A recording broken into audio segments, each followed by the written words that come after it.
This one goes out to those of you that are stuck in debates with the likes of She Plays Chess and Boss Lady. Right now, in the midst of the last 3 acts of violence that were fatal, Shamar Elkins, Lieutenant Governor Fairfax, and I say the title because I forgot his first name actually, and then Ashlee Jenae.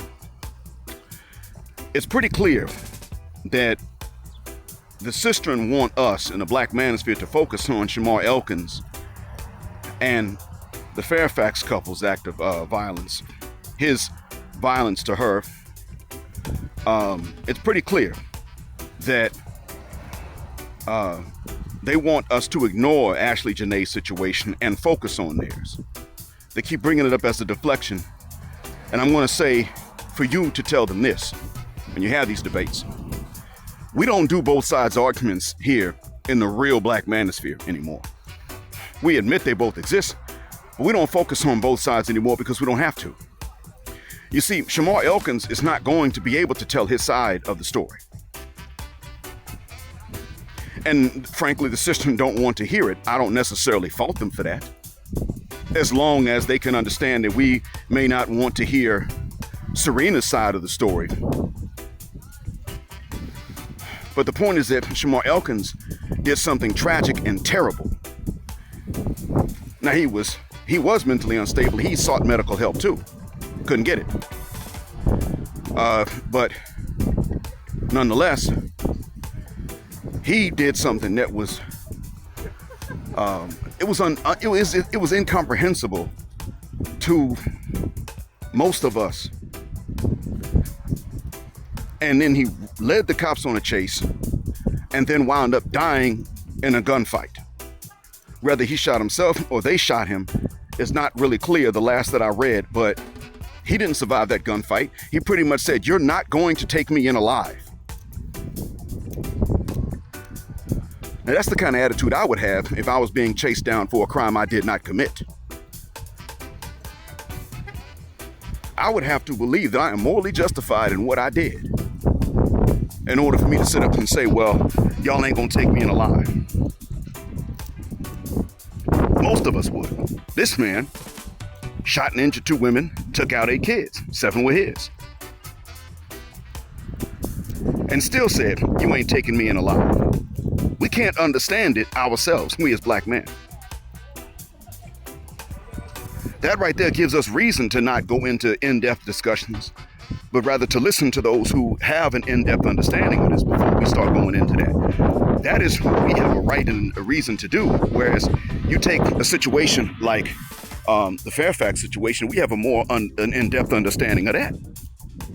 He's about to become governor. All of a sudden, these consensual encounters become false accusations from before he even knew his wife.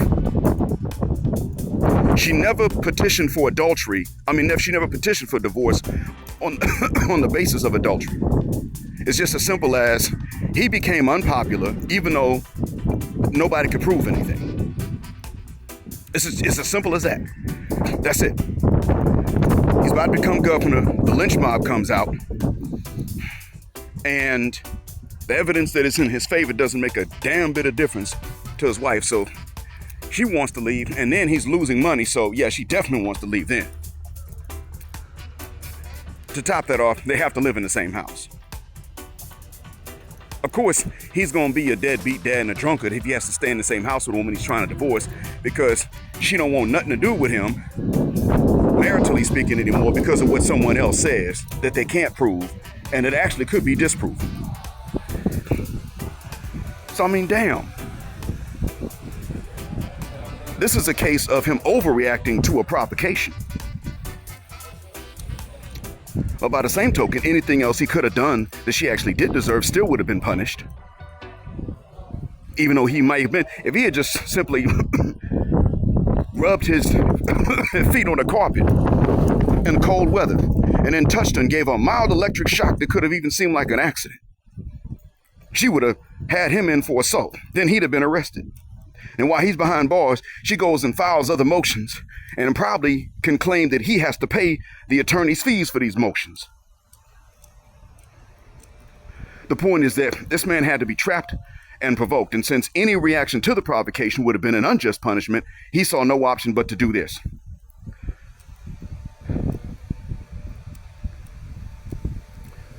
This is part of why I say that there's no solution to certain problems.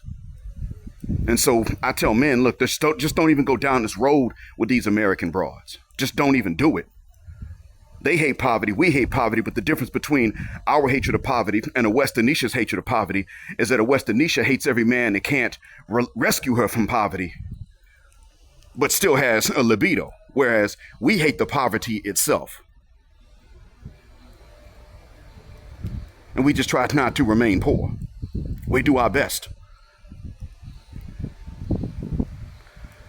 We're not the same. And this is what needs to be told to some of these ladies that choose to debate you if you have time to debate them. If anything is on the line, if you don't have a discussion or a debate with them, then this is what you would tell them. We're still not the same and the situations aren't the same.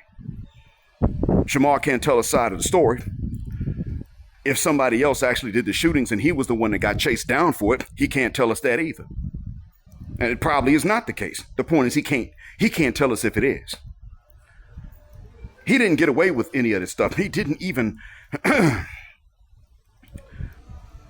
plan on it. He got into a shootout with cops coming to arrest him for several acts of a capital crime, several counts of a capital crime. That man didn't expect to get away with it. Wasn't trying to. Neither did Fairfax. If Joe McCann is the one that did Ashlee Jenae in, and there's really no other viable suspect, then damn it, that man decided he was going to get away with it. He didn't decide, you know what, I'm going to take this punishment. People who off somebody else and then off themselves are not the same as those who off other people and then try to stick around and look innocent.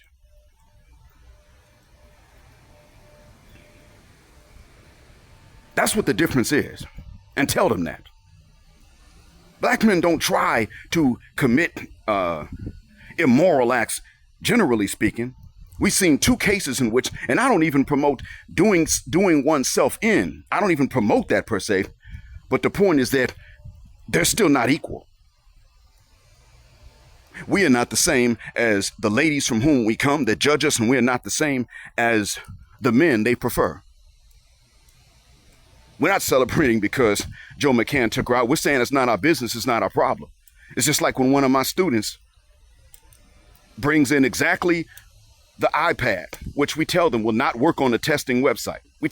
How many times do we tell our students that an iPad will not work on a testing website? It's a gamble. It may, but usually it doesn't. And if it doesn't work, there's nothing we can do to fix it. It just won't work. You can't take the test. You're just screwed. You get a 0 on it. Congratulations, dumbass. You brought exactly what we told you not to bring. It's a gamble. It's pretty much the same scenario, except I'm not dumb enough to compare one English test attempted to be taken with the wrong equipment with a swirling divester and the life of a swirling divester. I'm not even making that comparison on a moral scale and in a moral dimension and direction, but what I am doing, and unapologetically, with no remorse, as I am telling you that the judgment that goes into these is the same. One is willing to gamble with his grades. The divesting swirler is willing to gamble with her life. And when they want to sit up here and tell us to look at Fairfax and Shamar Elkins and not look at Joe McCann, I'm telling you now, that's a deflection. Now, how do you know that deflection is from the devil? Simple. They're telling the truth for the wrong reason. That is one of the devil's specialties. The devil does not always lie by lying to you outright. He will lie also by telling you the truth, not lying, to lead you to a conclusion that's a damn lie. That's one of his specialties. That's why white folk do it. And that's why the sistren are becoming good at it. And this is not even something that we've tried to do. When I hear his brothers arguing, debating, we're not out here trying to convince, we're not sitting up here telling these women, hey, look, here's the truth, so you should believe this lie. That's not our trick. It's not even our thought. But they do this regularly, routinely. They do it like they're paid to do it. And this is why I keep telling you guys, we're not the same. We shouldn't pretend like we are. We shouldn't try to debate like we are. They are not our moral equals because they keep making the decision to refuse to be that. They keep on saying, I will not be your moral equal. They look at everything that we're doing and they decide that what we're doing and what we're not willing to harm anybody with, they're going to turn around and do the same thing and even try to harm someone that doesn't deserve it. They keep on making that same decision again and again and again.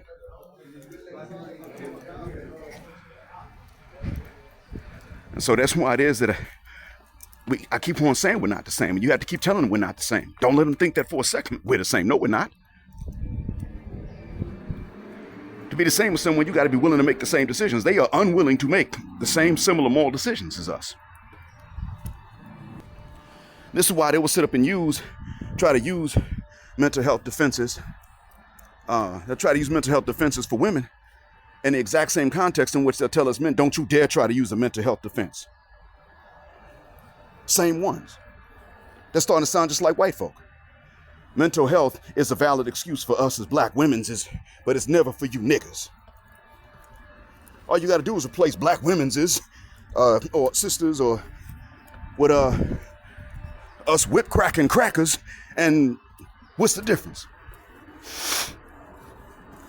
Black men who got the most reason to be insane can't use it as an excuse. Who the hell starts at the worst possible place to make a particular valid, if they want to make a valid case for something? Who does that? If you want to make a valid case that mental health cannot be a defense for violent crimes, if you're going to do that, then why would you start with the ones who most deserve or who have the most right to be mentally unwell? The ones that are the most provoked. Oh, let's start with them. Look, how about we start saying to them that not only is mental health never a defense for what they do and decisions they make, but that they don't have any defense at all for the decisions they make, period. The decisions to call cops on us, they never have they don't have a reason for that. They can't come with an excuse for that. Imagine how dumb we sound telling this to them. Or if we set up and said, well, we see that you don't ever have any excuse at all when you go and get an abortion. Now, women that are against abortion would bristle at a man saying the same thing.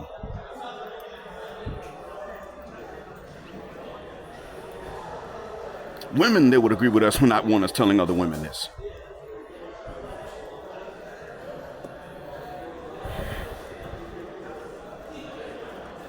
So it's war, gentlemen.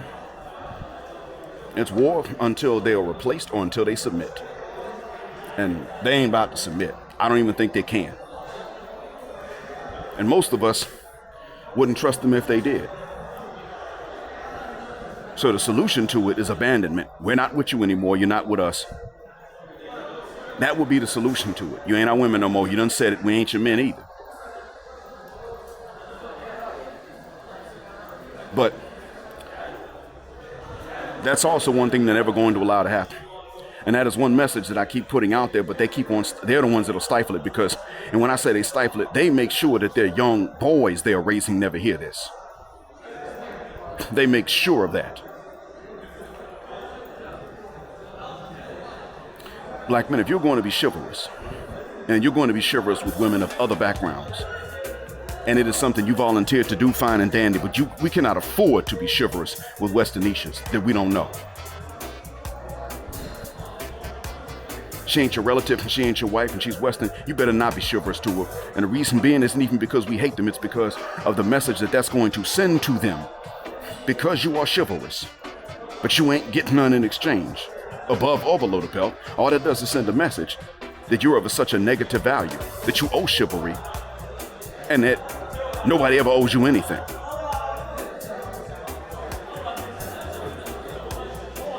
Karen, Becky, and Amber operate on that premise with their own men. And Sapphire's operating on that premise with us. And even when Karen or Becky or Amber become single mothers to sons, they try to raise their sons with that same mindset. They try to pull that off. They're just doing it more in-house. When Sapphire becomes a single mom, she does that, and she does that with the boys to the point that it will even hold the community back from the same improvement they keep demanding we provide. It is a war, and it is not over till the good guys win, and we're literally the good guys. And winning doesn't even mean annihilation. It just means complete independence, even legally. That means we can't even be held in court to any enforceable standard until they can be held to a standard in exchange. And that's not going to happen in America. So if anything, when I tell you to reblatriate, you should understand that even if you were going to be single, reblatriation is a must, so that you simply cannot be dragged into court to be held to some sort of standard in exchange for which there's nothing to which she can be held to do for you. One of the reasons why a lot of women today pretty much reduce themselves to sexual value is so that they can withhold that, and there's nothing they can, and they can't be held accountable to provide that in exchange for all that they demand of you. That's one of the reasons that they will objectify even themselves. That's one of the reasons why they don't like it when men go into law, but they love it when women go into law. They don't want you to know the system. They don't want you to know the rules. They get free legal advice at the hair salon. They got to pay for the hairdo, but they get free legal advice at the hair salon. You got to pay an attorney's retainer fee to get it.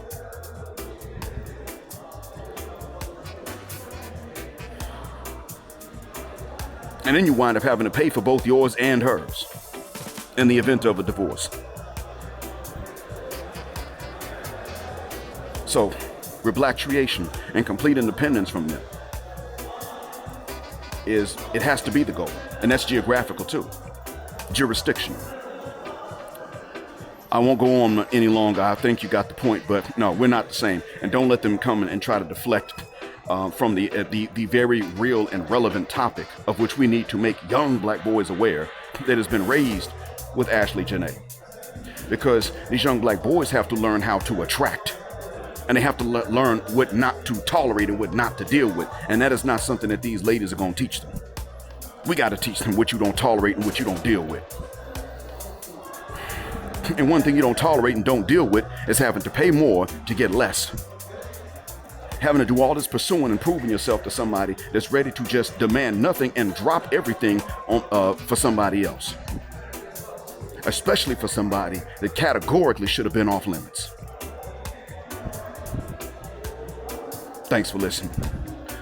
As always, black heart, black mind, black out assalamu alaikum, and black heterosexual non-select male power, because they don't like it in black patriarchy until extinction of Judgment Day. Thank you for flying with us again here on Jet Black Air, where the phrase jet black is also a verb. Keep Jet Black with us till the wings and the wheels fall off. Gender, justice forever.